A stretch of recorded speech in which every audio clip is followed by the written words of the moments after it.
जी सारा बानो साहबा, रमज़ान शरीफ के बाद यानी ईद के बाद आपका जो एहतजाज होगा वो ग्रैंड अलायंस के साथ होगा, यानी पाकिस्तान तहरीक इंसाफ के साथ होगा। और ऐसे मौके पर जब एक तस्वीर ने बड़ा ज़बरदस्त किस्म का, जिसे कहते हैं ना, इम्प्रेशन, बड़ा स्ट्रॉन्ग इम्प्रेशन छोड़ा हुआ है। कल जो वज़ीर आज़म पाकिस्तान ने काबीना समेत GHQ पहुँचे, तो किसके खिलाफ ऐसे अगर एहतजाज करेंगे? कौन होगा मद्दे मुखातिब जिसके खिलाफ आपने एहतजाज करना है? ये मिलियन डॉलर क्वेश्चन है आपका। जवाब दे दें। पहले मैं बताती हूँ आपको। ठीक है। आपने कहा कि ग्रैंड अलायंस बन रहा है। अभी बस्सा साहब भी बैठे हैं, नाराज ना होइएगा।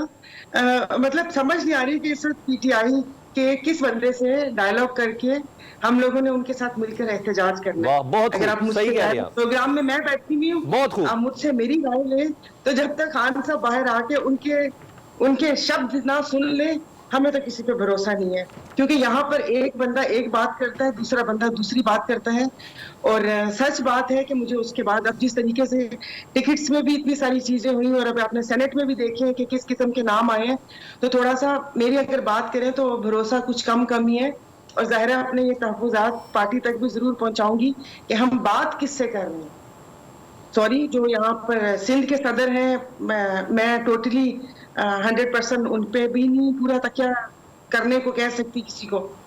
और बाकी अब मुझे नहीं पता कि क्या बात घुमा फिरा कर नहीं, आप ना करें। लोग कर, तो जो एहतजाज है, देखें, अगर इलेक्शन कमीशन के खिलाफ करें तो एक इलेक्शन कमीशन इदारे की इतनी हिम्मत हो नहीं सकती ना कि वो पूरे सिंध में इनको धांधली करने दे दें।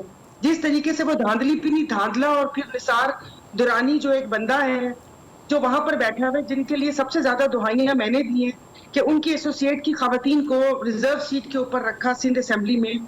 और जो यहाँ पर हुआ है सिंध में, लाहौल वाला कोता, मैं क्या बताऊं, मैंने जिंदगी में पहली दफा देखा और मेरी आंखों के सामने सब कुछ हो रहा था। तो देखें, ये बहुत बड़े आशीर्वाद के बगैर ये सब कुछ हो नहीं सकता।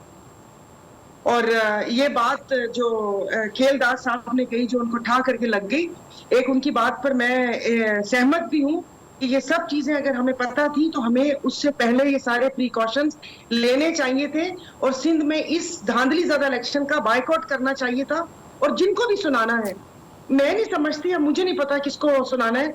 और आपने कहा कि एक तस्वीर गर्दिश कर रही है। भाई, तस्वीर आपने पहले ही बोल दिया, वो पहले भी गर्दिश करती होती थी। वन पेज सुन सुन के कान पक गए थे। फिर उस वन पेज की हमने कश्ती बनाकर पानी में बहा दी। ठीक, कि वो जो बचपन में कश्ती बनाते थे ना, कि वो बारिश का पानी, जी जी तो बिल्कुल। वो गुड़ियों की कहानी, तो वो चला दी। तो अब देखें कब तक साथ नॉट जुड़ी हुई है और ये सब मुफादात चलते हैं या उस तरह। बाकी अच्छा, अब